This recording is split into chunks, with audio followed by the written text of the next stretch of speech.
ये घटना तब हुई थी जब मैं 5 साल और मेरा भाई 7 साल का था। हम लोग अपने बैकयार्ड में बास्केटबॉल खेलने के लिए आए।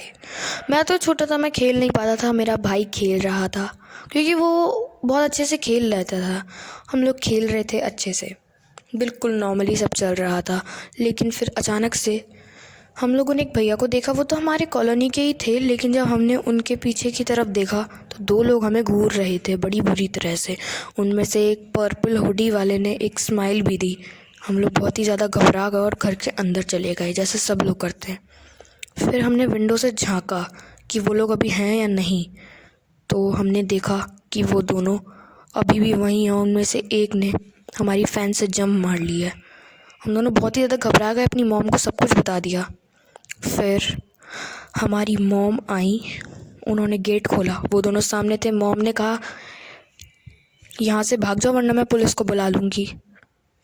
उनमें से एक ने स्माइल करी। मॉम ने 100 नंबर डायल कर दिया। उनमें से एक अभी भी स्माइल ही कर रहा था। वो गया हमारे बैकयार्ड के स्टोर रूम में। फिर उसने वहाँ से ग्रास कटर निकाल लिया। उतनी देर में मेरी बहन भी आ गई, जो कि अपने ही फ़ोन से रिकॉर्ड भी कर रही थी इन सारी घटनाओं को। वो रिकॉर्ड कर रही थी और उसने बैकयार्ड से निकाला ग्रास कटर। उसने फिर से एक स्पूकी सी स्माइल दी। मॉम ने फिर से पुलिस को कॉल लगा दिया और फिर वो हमें देख के स्माइल ही करे जा रहा था। उसके दोस्त ने कहा, भाग भाई यहाँ से, क्योंकि उसने पुलिस बुला ली है। लेकिन उसने नहीं सुना। वो ग्रास कटर को बाहर लाया और फिर उसने ग्रास कटर चालू कर दिया। उसने चालू करा। फिर हम लोग सोच रहे थे कि इस चीज़ का कुछ एम नहीं होता है, क्योंकि वो जंप करके आए, फिर उन्होंने ग्रास कटर निकाला। ये कुछ भी समझ नहीं आ रहा है, ये लोग किडनैपर हैं या पागल। मॉम को बिल्कुल भी नहीं समझ आ रहा था कि ये लोग कर क्या रहे हैं। मॉम बिल्कुल शॉकिंग थी। उसने फिर से एक बहुत ही ज़्यादा स्पूकी स्माइल दी। उसके बाद उसने ग्रास कटर उल्टा कर दिया। उसके ब्लेड को घूमते हुए वो देख रहा था। फिर उसने कुछ ऐसा किया जिससे हम सब घबरा गए। उसने अपनी गर्दन उसमें डाल ली। उसका गला कट के वो मर गया। हम सब लोग बहुत ही ज़्यादा घबरा गए। मॉम बहुत ज़ोर से चिल्लाई और फिर होना क्या था, पुलिस आई वहाँ पे और एम्बुलेंस भी।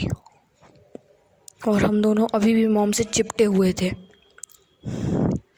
फिर पुलिस आई, एम्बुलेंस आई, दोनों आ गए एक साथ। फिर मॉम ने उन्हें रिकॉर्डिंग दिखा दी एज अ सबूत। फिर उन्होंने रिकॉर्डिंग देख ली। फिर वो लोग भी थोड़ा सा घबरा से गए थे, क्योंकि फिर उन्होंने उस आदमी को पकड़ लिया। और जब वो मरा था तब वो आदमी वहाँ पे खड़े होकर रो रहा था।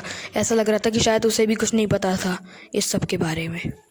उसके बाद हम लोग को अभी भी बहुत डर लगता है इसी घटना के बारे में सोच के, क्योंकि बहुत ही ज़्यादा डर लगता है। ये बहुत अजीब घटना थी।